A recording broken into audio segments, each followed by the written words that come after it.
एक जवान पछि गयो लाहोर, फर्किआउँदा ल्याइदियो आफ्नो मायालुलाई एउटा झैलो फुल।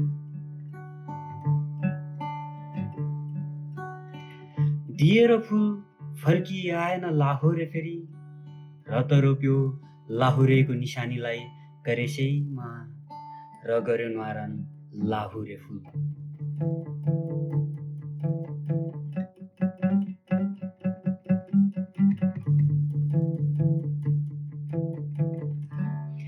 गाउँघरतिर अचेल पनि फुल्छ हरेक याम लाहुरे फुल, र सम्झाउँछ बिर्सी जाने लाहुरेहरूलाई युगौंसम्म।